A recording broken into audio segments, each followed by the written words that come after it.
آپ نے ماشاءاللہ جتنا کام کیا ہے اب تک، وومن امپاورمنٹ کی سمبل ہیں، کنسلٹنٹ بھی رہی ہیں آپ شروع میں جب USAID کے ساتھ رہی ہیں، بہت کچھ لائف میں آپ نے کیا ہے کہ واٹ نیکسٹ؟ کیا آپ نے اپنا ڈریم حاصل کر لیا؟ میں قطعا نہیں کہہ سکتی کہ میں نے سفر کی ابھی پہلی منزل بھی طے کی ہے، شاید میں نے اپنے اہداف بہت اوپر رکھے تو میں نے تو ابھی اس کا عشر اشیر بھی نہیں پایا۔ آپ ماشاءاللہ اتنا علم ہے آپ کے پاس، اس ملک کو فائدہ ہوگا، آپ پارلیمنٹ میں کیوں نہیں جاتی؟ شاید آپ کا اندازہ نہیں کہ ہم ستاروں پہ کمند ڈالنا چاہتے ہیں، بٹ میں نہیں سمجھتی ہوں کہ میری منزل کہیں پارلیمنٹ کے قریب بھی ہے، شاید اس سے بہت اوپر ہے، فقیر ہے طبیعت سے۔ اگر آپ کا مقصد جو ہے انسانوں کی فلاح یا لوگوں کے لیے وسیلہ یا لوگوں کے لیے اچھائی بننا ہے تو اس کے لیے ایوان میں بیٹھنا ضروری نہیں ہے۔ اور ہم ہیں کہ ہمیں ہر وقت یہ خواہش ہوتی ہے یہ مل جائے وہ مل جائے، یعنی ایکسپیکٹیشن، امیدیں، آسیں وہ بہت بڑھ جاتی ہیں۔ آپ کے تو کوئی ایسی میرا خیال نہیں ہے۔ یہ ضرور ہے کہ میں نے واقعی طمع کبھی نہیں کی، اللہ تعالیٰ نے کمی کبھی نہیں کی، اور ایسا نہیں ہے کہ لوگ مایوس نہیں کرتے۔ حضرت علی کا قول ہے کہ آپ توقع وابستہ کرتے ہیں تو مایوسی ہوتی ہے۔ سباہت اگر ملک کی وزیر اعظم بن جائے تو سباہت کی 2-3 پرائرٹیز شروع کی کیا ہوں گی؟ اول تو ایسا ہوگا نہیں، لیکن اگر میں اس ملک کی وزیر اعظم بنوں، دیکھیں اسٹیٹ کا کام کیا ہے، پروویژن آف رزق کریم، دین کا حکم کیا ہے، اقرا پڑھو، تو میری ترجیحات میں لوگوں کے لیے رزق کریم کی پروویژن سب سے پہلی ترجیح ہوگی، اس لیے کہ اس کو جب آپ پورا نہیں کرتے تو اسٹیٹ کے پاس لا انفورسمنٹ کا بھی رائٹ نہیں رہتا۔ تو میری سب سے پہلی ترجیح جو ہے یہی 2 ہوں گی، یہ 2 ترجیحات ہیں۔ کسی نبی کو، کسی ولی کو نہ نبوت میں نہ ولایت ملی جب تک کہ انہوں نے تفکر کا سفر نہیں کیا، خود شناسی نہیں کی، پھر جگ شناسی نہیں کی، پھر رب شناسی نہیں کی، اور یہ اسی ترتیب میں ہے۔ اب رب سے بھی نہیں ہم کلام ہو سکتے، اس کو بھی نہیں پہچان سکتے جب تک اندر کا سفر نہ طے کیا ہو۔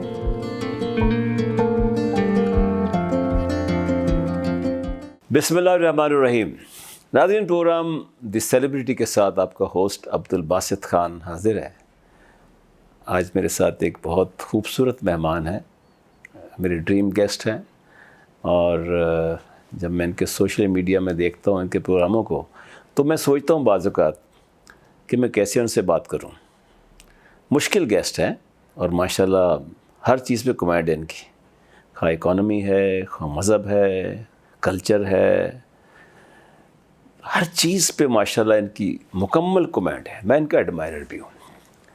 میری مراد ہے سباہت رفیق صاحبہ سے، اور سباہت رفیق صاحبہ جو ہیں، مجھے یہ بتاتے ہوئے بڑی خوشی ہوتی ہے کہ وومن امپاورمنٹ کا ایک سمبل بھی ہے، خواتین کے لیے ایک انسپریشن بھی ہیں، اور ایک CEO ہیں، پریزیڈنٹ ہیں، کنسلٹنٹ ہیں، کوآرڈینیٹر رہی ہیں، ایجوکیشنسٹ ہیں، اکانومسٹ ہیں، اس کے ساتھ ساتھ ایک بڑی کامیاب موٹیویشنل اسپیکر بھی ہے۔ ویلکم ٹو دی شو۔ السلام علیکم۔ آپ نے اتنے اچھے سے میرا تعارف کروایا کہ میں خود شرمندہ ہو رہی ہوں، تو in interest of complete honesty, transparency, I'd like to admit کہ میری بہت زیادہ انٹلیکچوئل انیڈیکوسی ہے۔ جو کچھ آپ نے کہا ہے یہ کافی مبالغے کے ساتھ کہا ہے۔ آپ بھی کثرِ نفسی سے کام لے رہی ہیں؟ نہیں، کثرِ نفسی سے نہیں، انسان جو ہے نا، جو کبھی اس بھول میں پڑ جائے کہ میں سیکھ چکا ہوں، وہ سیکھنا چھوڑ دیتا ہے۔ صحیح بات۔ اچھا میڈم، میں آپ کے بہت سے انٹرویوز دیکھ چکا ہوں، میں نہیں چاہتا کہ چیزیں ریپیٹ ہوں بار بار۔ I am coming to the point. آپ نے ماشاءاللہ جتنا کام کیا ہے اب تک، ایز پبلک لائف میں آپ نے کام کیا ہے، ایز انٹرپرینور کام کیا ہے آپ نے، وومن امپاورمنٹ کی سمبل ہیں، کنسلٹنٹ بھی رہی ہیں آپ شروع میں جب USAID کے ساتھ رہی ہیں، بہت کچھ لائف میں آپ نے کیا ہے۔ مجھے یہ بتائیے آج میرے ناظرین کو کہ واٹ نیکسٹ؟ کیا آپ نے اپنا ڈریم حاصل کر لیا؟ کیا آپ نے اپنا آبجیکٹیو حاصل کر لیا، ٹارگیٹ حاصل کر لیا؟ What is next way forward? میں یہ قطعا نہیں کہہ سکتی کہ میں نے اپنا ڈریم حاصل کیا ہے، اور میں قطعا نہیں کہہ سکتی کہ میں نے سفر کی ابھی پہلی منزل بھی طے کی ہے۔ انسان کو وہ گوئٹے کہتا ہے نا کہ aims of a higher order though they be not entirely fulfilled are in themselves a bigger accomplishment than lower ones entirely achieved۔ تو شاید میں نے اپنے اہداف بہت اوپر رکھے تو میں نے تو ابھی اس کا عشر اشیر بھی نہیں پایا۔ میں انہیں اہداف کو پوچھنا چاہتا ہوں آپ سے کوئی ہنٹ تو کرائیں ہمیں، آخر کیا ٹارگٹ ہے؟ کوئی پارلیمنٹیرین بننے جا رہی ہیں، کوئی سیاست میں قدم رکھنا ہے، آپ ماشاءاللہ اتنا علم ہے آپ کے پاس، اس ملک کو فائدہ ہوگا، آپ پارلیمنٹ میں کیوں نہیں جاتی؟ شاید آپ کا اندازہ نہیں کہ ہم ستاروں پہ کمند ڈالنا چاہتے ہیں. یہ پارلیمنٹ میں جا کر ہم کیا کریں گے؟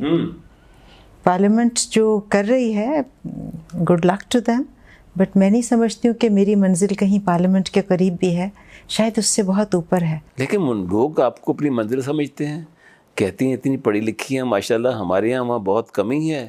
کہتا ہے وہاں پر پارلیمنٹ میں اچھے پڑھے لکھے لوگوں کا، شاید اگر اس کے علاوہ کوئی بات ہے تو پھر انسان جو ہے نا وہ کاملیت کے سفر پہ چلے تو زیادہ اچھا ہے. کاملیت جو ہے اللہ تعالیٰ کی ذات ہے، اور یہ سنت ہے کہ کہیں نہ کہیں آپ جا کر تو ان کے جو 99 نام ہیں ان کی کوئی ہلکی سی ریفلیکشن بھی دکھا سکیں، اس بڑے آئینے کے سامنے کھڑے ہونے کے قابل بن سکیں.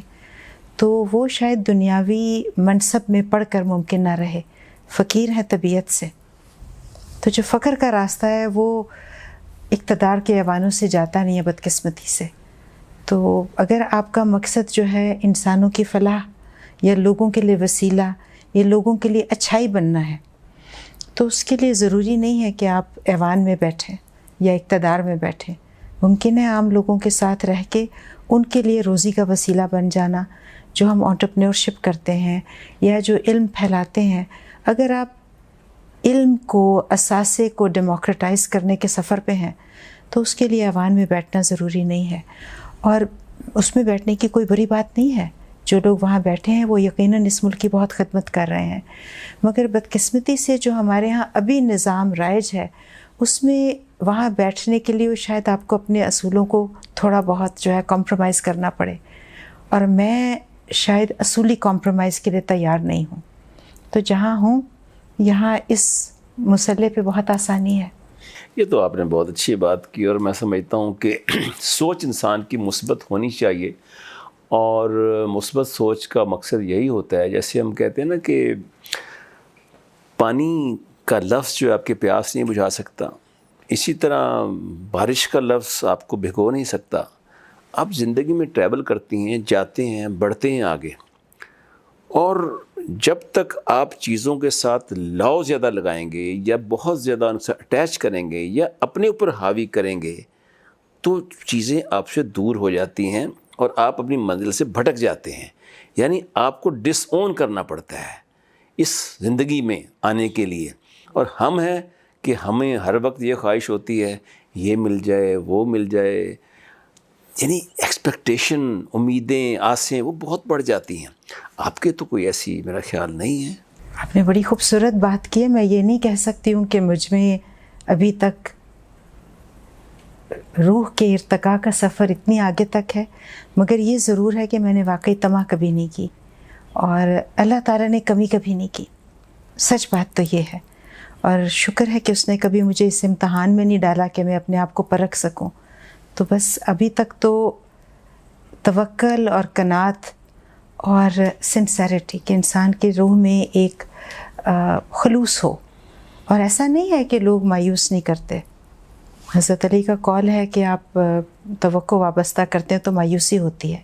تو میں نے زندگی کے سفر میں لوگوں سے توقعات یا چیزوں سے یا آؤٹ کم سے توقعات وابستہ کی ہیں، اور مایوسیاں کاٹنے کے بعد یہ اندازہ کیا ہے کہ توقع وابستہ نہیں کرنی چاہیے ماں سوائے اللہ تعالیٰ کی ذات سے، کیونکہ وہی ایک پورا کرنے والا ہے. باقی آپ کو ہر جگہ سے مایوسی ہی ہوگی. یہ آپ کا یقین تو ہے، اور یقین ہونا بھی چاہیے آدمی کو، اور میں سمجھتا ہوں کہ یقین کی قوت ہوتی ہے، بہت امپورٹنٹ ہے یہ کہ آپ کو یقین کی قوت ہونی چاہیے. لیکن آپ دیکھتی ہیں کہ ہمارے یہاں پاکستان میں جو کلچر ہے ہمارا، ہم جاتے ہیں، لوگوں سے تعزیت کرتے ہیں، جنازوں میں شریک ہوتے ہیں، قبرستان میں جاتے ہیں، لیکن واپس لوٹتے ہیں تو وہی طمع، وہی ہرس، وہی دنیاوی باتیں. یہ کلچر جو ہمارے اندر ہے، بینگ مسلم ہو کے اور زیادہ حیرانی ہوتی ہے، کیونکہ مسلمان تو موت پہ یقین رکھتا ہے. اسے پتہ ہے کہ سب چیزیں عارضی ہیں، جو آج میرا ہے وہ کل میرا نہیں ہے، جو میری چیزیں ہیں کل بچے پہنیں گے، جو بچے ہیں وہ آگے ان کے بچے پہنیں گے، مکان، گھر، سب کچھ یہاں چھوڑ جائیں گے. لیکن ڈسپائٹ آل دیٹ پھر یہ ہرس طمع ہماری قوم میں کیوں ہے؟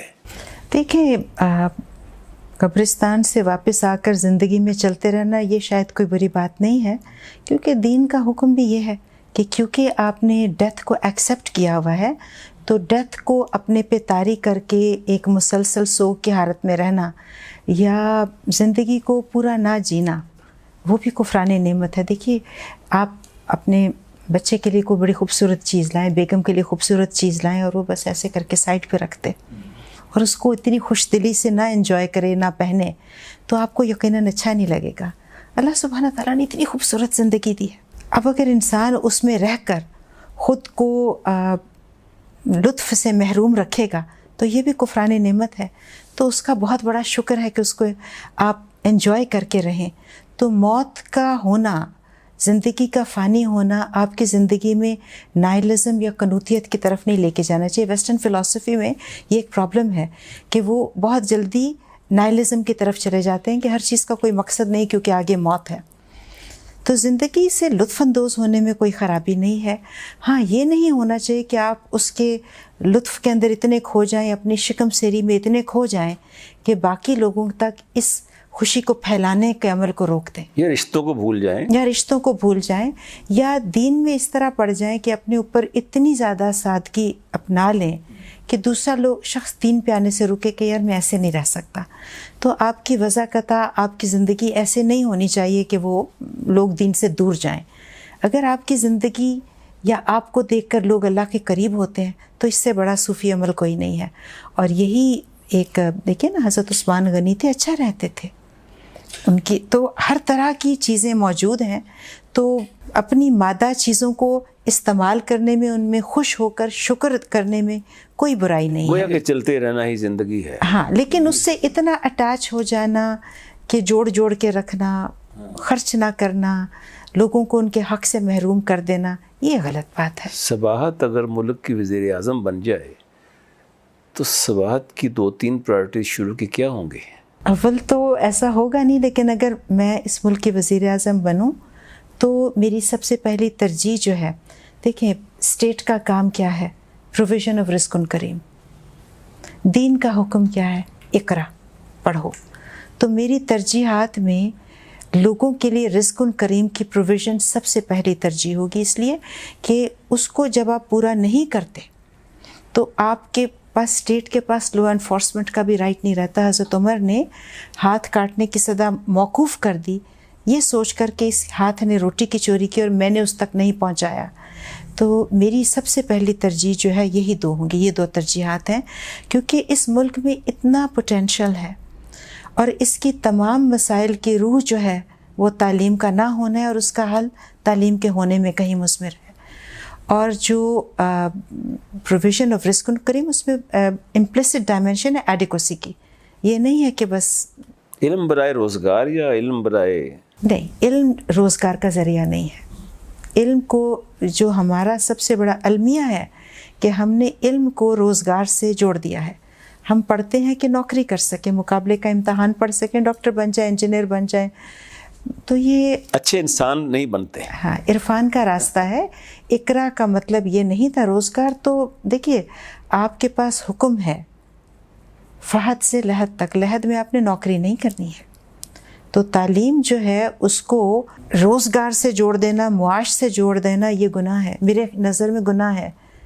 پروویژن آف رزق کریم کے اندر جو ہے وہ ایک اور چیز ہے، وہ تو اسکل بیسڈ چیز ہے، کسی کو کلہاڑی دے دے کر بھی رزق کریم تو کمایا جا سکتا ہے، لیکن اللہ تک پہنچنے کے لیے آپ کو علم کی ضرورت ہے، اور علم وہ نہیں کہ جو رٹے سے آپ نے پا لیا ہے، کہ فیکٹس جو ہیں وہ ہضم کر کے ریگیجیٹیٹ کر دیے اور تفکر نہیں سیکھا۔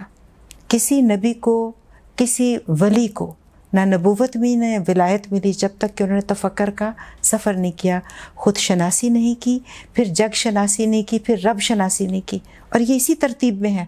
اب رب سے بھی نہیں ہم کلام ہو سکتے، اس کو بھی نہیں پہچان سکتے جب تک اندر کا سفر نہ طے کیا ہو، یا دنیا کے اندر رب نہ دیکھا ہو، ہر ایک میں رب نہ دیکھا ہو۔ جب آپ کو ہر ایک میں رب نظر آئے گا، ذرے ذرے میں رب آئے گا، تو آپ محبت کریں گے، رحم کریں گے، اور اس رحم سے، اس جو آپ کی روح کے اندر ایک لوچ آ جائے گا، اس سے آپ لوگوں کے لیے خیر کا باعث بنیں گے۔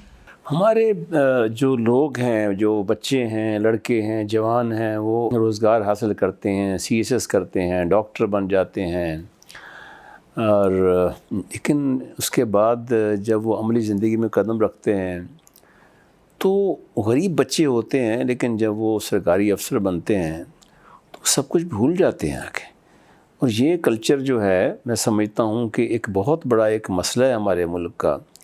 اور دوسری بات یہ بھی ہے کہ یہ بچے آج کل شارٹ کٹ بہت ڈھونڈتے ہیں آگے زندگی کا، اور جو سسٹم اور پالیسی کا فالٹ ہے یا فلا ہے basically that is contributing to their poverty اور contributing to their issues and problems, جو ان کو justice at the doorstep نہیں ملتا.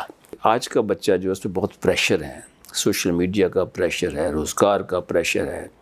بعض کا یہ بھی ہوتا ہے کہ ماں نے یہ کہا یہ کرو، باپ نے یہ کہا کرو، اس کی اپنی کوئی سوچ نہیں ہوتی. آپ کیا میسیج دینا چاہتی ہیں ہمارے ایسے پیرنٹس کو کہ ان بچوں کی تربیت جو ہے، علم تو کافی نہیں ہوتا کہ آپ نے پڑھ لیا تو، تربیت مین امپورٹنٹ ہے کہ اگر تربیت کیسے کی جائے ان کی. اچھا، میں اب آپ کا سوال کا اگر تھوڑا سا طویل جواب دوں تو معافی کے پلیز ساتھ، گو ہیڈ، کیونکہ آپ کا بڑا خوبصورت سوال ہے and it requires multiple layers. تو ایک تو پہلا جو آپ نے فرمایا کہ بیوروکریٹس کے حوالے سے آپ نے خاص طور پر کہا، تو سب سے بڑی پرابلم یہ ہے کہ جو پالیسی کا آنا ہے وہ پارلیمان کا کام ہے. ٹھیک ہے، جو دستور سازی کا، قانون سازی کا کام ہے وہ پارلیمان کا ہے، اور بیوروکریٹ اس کے امپلیمنٹیشن میں ہے یا اس کی دستور سازی میں اسسٹنس کے لیے ہے، اس کا کام امپلیمنٹیشن ہے.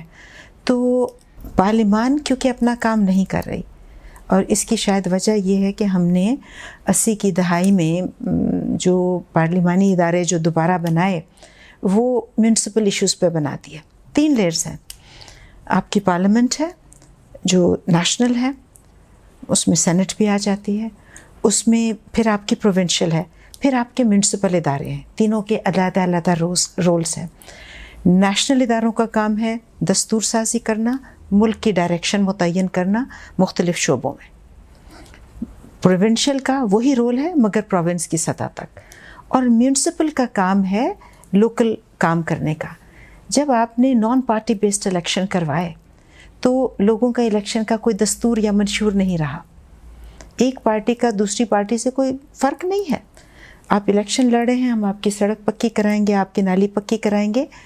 تو آپ کے قانون ساز ادارہ جو ہے وہ میونسپل کام کرے. ڈیولپمنٹ بجٹ پہ آپ کے جی ہاں، basically development budget is the biggest corrupting factor.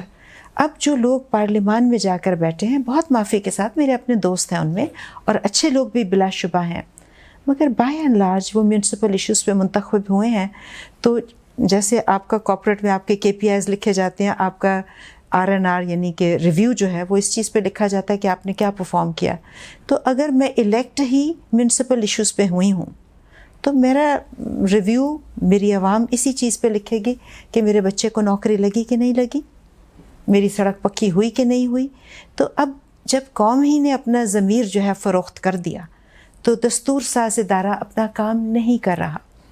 تو آپ کو ایک بہت اسٹرانگ چینج کی ضرورت ہے at a national level, at a provincial level and a municipal level, کہ ادارے اپنا کام کریں دوبارہ سے. ٹھیک ہے. اور اب ادھر لوگ جو آتے ہیں، یہ ایک تھوڑی اضافی بات ہے، سوال سے علیحدہ ہے.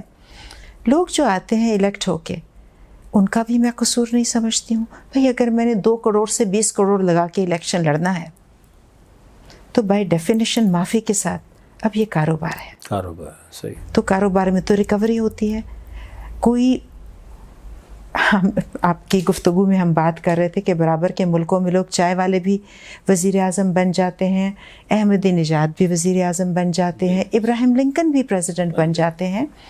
تو یہ ان ملکوں میں ہو سکتا ہے جہاں پر ہم اپنے ووٹ کو ایمانداری سے قوم کے لیے دیں. اگر میں نے ووٹ اپنے لیے دیا ہے تو ایسا ہی ہوگا. تو یہ تو آپ کا پہلا سوال کا حصہ ہے کہ جس کرپشن کے ہم پیداوار ہیں تو وہیں سے وزیر آئے گا، اسی کے نیچے سیکٹری ہوگا، تو سیکٹری اپنی ڈائریکشن وزیر سے لے گا. تو یہ جو میں نے پوری اتنی لمبی تمہید باندھی ہے اس میں یہ بنیادی فرق ہے. دوسری بات آگی والدین پہ، تربیت کی بات. جو بہت اہم اور خوبصورت سوال ہے. جب ماں کی گود جو ہے وہ غرض اور مطلب سے بھر جائے گی. جانور ہے نا، وہ بچے کی پیدائش کے بعد کچھ سالوں بعد بھول جاتا ہے کہ میرا بچہ کون تھا، مگر وہ اس کی تربیت پوری کرتا ہے. جبکہ جیسے ہی بلوغت کا سفر شروع ہوگا وہ بچہ اپنے والدین کی شناخت بھول جائے گا. صحیح. تو ممتا کا جذبہ، والدین کا جذبہ جو ہے بڑا پیور ہے. اللہ تعالیٰ کی محبت بھی ایسا ہی ہے انسان سے. انسان وہ معافی کے ساتھ وہ جانور ہے کہ ہم نے اب اس جذبے میں ملاوٹ کر دی ہے. ہم بچوں کو سمجھتے کہ میرے بڑھاپے کی لاٹھی ہے، یہ میری انشورنس پالیسی ہے بڑھاپے کی. ہم اس کو فعال شہری نہیں بناتے ٹو گیو سیلف لیسلی، کیونکہ ہم نے دنیا کے سب سے پیور جذبے کے اندر ملاوٹ کر دی ہے.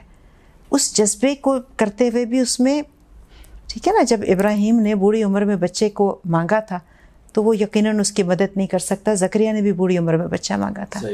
تو یہ لوگ اپنے بچوں سے کبھی، اب بچے سعادت کریں، یہ بچوں کی اچھی تربیت پہ ہے جو کہ خلوص سے آئے گی، بنا مانگے آئے گی، بنا قید کے، بنا ایموشنل بلیک میل کے آئے گی. اچھا، اس بات ایک چیز اور بھی ہے کہ یہ جو ہمارے ہاں تعلیم کا جو ہے سسٹم جو ہے، اس میں بنیادی طور پہ اگر ہم دیکھیں تو جو ایک بچے تعلیم حاصل کرتے ہیں، ایک تو ہمارے انگلش میڈیم ہے، باقی اردو میڈیم ہے. ہمارے ہاں بورڈنگ کا جو تصور ہے، جب ہم بات کرتے ہیں کہ یہ جو تربیت کی جب بات کرتے ہیں، بورڈنگ میں تربیت ہوتی ہے بچوں کی. مجھے اتفاق سے نورانی فاؤنڈیشن میں جانے کا اتفاق ہوا تو میں نے وہاں دیکھا کہ وہ غریبوں کے بچے تھے بہت زیادہ. کس کے بچے تھے؟ باورچی کے بچے تھے، چوکیدار کے بچے تھے، گارڈ کے بچے تھے. تو اس طرح انہوں نے وہاں ان کو بہت کم سی فیس پر ایک دم ون ٹائم تھوڑے سے پیسے لیتے ہیں، اس کے بعد وہ رہتے بھی وہاں پر ہیں، ان کے خرچے بھی ہوتے ہیں.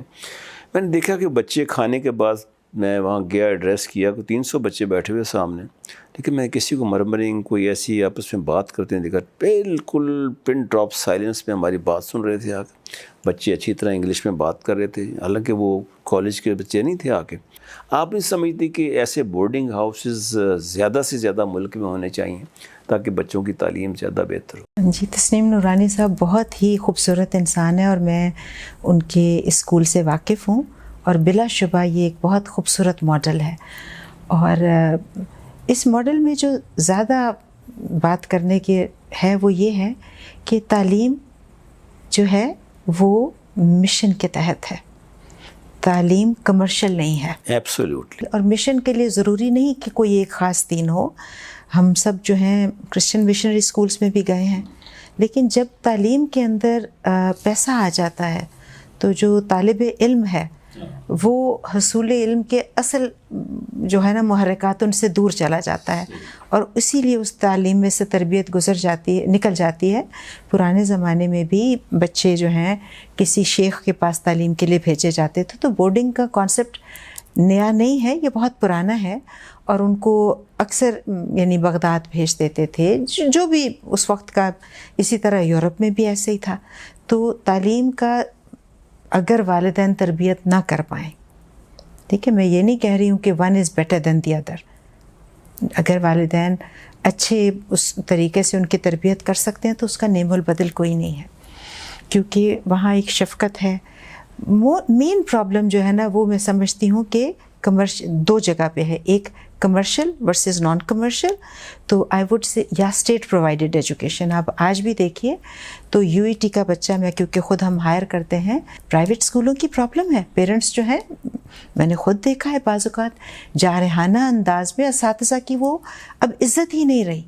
آپ اور میں کبھی سوچ نہیں سکتے تھے کہ وہ استاد جس کو کہتے ہیں کہ اب آپ اس کے غلام ہو گئے، وہ آپ کا آقا ہو گیا نا، تو وہ پاسبل ہی نہیں ہے پرائیویٹ اسکول. اچھا، ایک اور چیز ہے کہ ہمارے جو اس وقت معاشرہ ہے، آپ دیکھتے ہیں کہ جو اگنورنس ہے، یا ہمارے جو ایسے لوگ ہیں جو کہ الٹریٹ لوگ ہیں بہت زیادہ، جیسے ہم کہتے ہیں اکثر اوقات منترا ہے کہ 3 کروڑ بچے اسکول سے باہر ہیں، ہر ایک کی زبان پہ یہی چڑھا ہوا ہے 3 کروڑ بچے ہیں. کب سے سن رہے ہیں؟ 8-10 سال سے تو میں سن رہا ہوں اس بات کو. لیکن ان بچوں کو سیٹل کرنے کے لیے کوئی پالیسی نہیں ہے. کوئی پالیسی تو ہونی چاہیے نا کہ آخر آپ نے اس کو کس طرح بہتر کرنا ہے. اب یہ جو اگنورینس ہوتی ہے یہ آپ کو تشدد پہ بھی آبادہ کرتی ہے. آپ نے دیکھا کہ یہ لوگ کئی اپنے رستے ڈھونڈ لیتے ہیں, ایسی پارٹیوں کے ساتھ شامل ہو جاتے ہیں, توڑ پھوڑ کرتے ہیں, آگے لگاتے ہیں اور نقصان پہنچاتے ہیں املاک کو آگے. یہ غربت جو ہمارے یہاں آپ فورس ہی کرتی ہیں کہ آگے کوئی ریوولٹ ہو سکتی ہے, کہیں ایسا مسئلہ ہے؟ دیکھیں میں تو خیر am a great believer in Malthusian economics. Malthusian economics جو ہے وہ آبادی کو ایسٹ سمجھتی ہے, لائبلٹی نہیں سمجھتی. آپ پچھلے کچھ دہائیوں میں دیکھیے تو جن ممالک نے ترقی کی, وہ چین ہو, وہ جرمنی ہو آفٹر ری یونیفیکیشن, چین ہے, ہندوستان ہے, یہ تمام ملکوں کی ترقی ان کی آبادی سے جڑی ہے.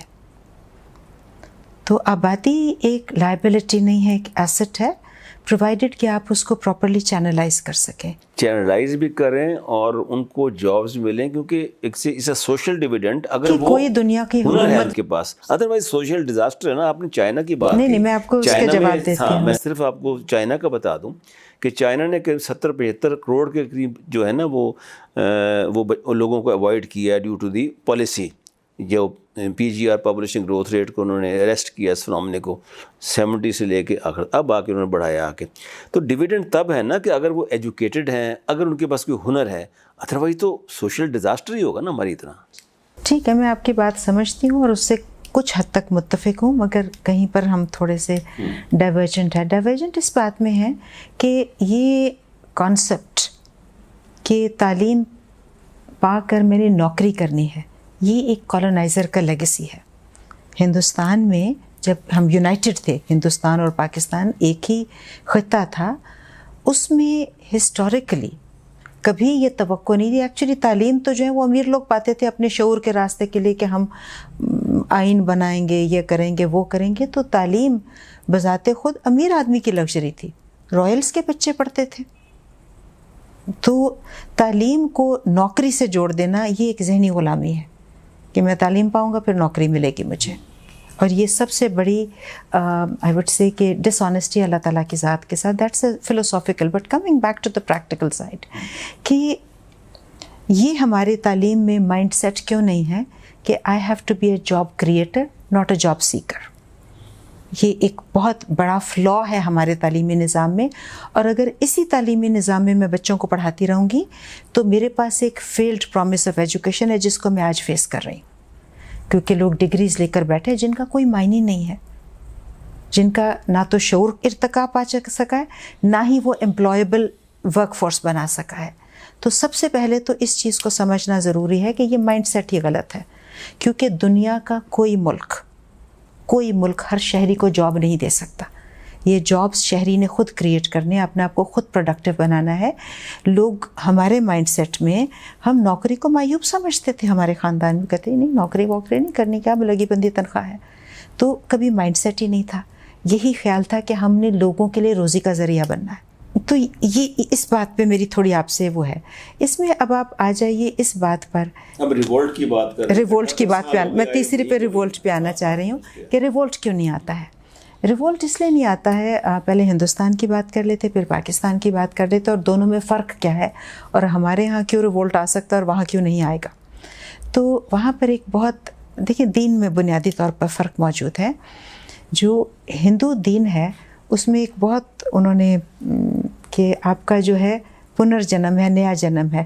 سو لائف میں ایک کنٹینیوٹی ہے. اگر آپ کا ایک لائف غلط ہے تو اگلا ٹھیک ہو سکتا ہے, اور اس لائف میں اگر آپ بیڈ اسٹیشن میں پیدا ہوئے ہیں بطور خاص کاسٹ سسٹم کے حوالے سے, تو اگلے جنم میں آپ کا چانس اس بات پہ ہے کہ آپ یہ زندگی جو ہے یہ جنم سبمیشن اور ہیوملٹی اور ایکسیپٹنس آف اسٹیشن میں گزارے. تو بذات خود ہندوستان کی زمین میں ایک بیج ہے توکل کا, صحیح, ایک بیج ہے سبمیشن کا, رضائے برب پہ راضی ہو جانے کا. تو اس زمین سے آپ دیکھیے بڑے بڑے انویڈر آئے ہندوستان میں, بڑی بغاوتیں کبھی بھی نہیں ہوئی. بغاوتیں امیر لوگ کرتے ہیں, غریب آدمی کی ریوولٹ بہت کم آئی ہے. بغاوت وہ کرتا ہے جس راجا کی پرجا گئی یا اس کی جو ہے رعیت گئی. تو ہندوستان کے آپ کہتے ہیں غریب میں جرت نہیں ہے, طاقت نہیں ہے. یہ جرت نہیں ہے, یہ بہت بڑی جرت ہے کہ یہ جان کر کے میرا حق ہے اور آپ بغاوت کا عالم نہ, یہ صبر ہے. صبر ہے, یہ اس کی کمزوری نہیں ہے, یہ اس کی طاقت ہے. قسمت کا لکھا ہوا ہے. سر میں ہوں مسلمان,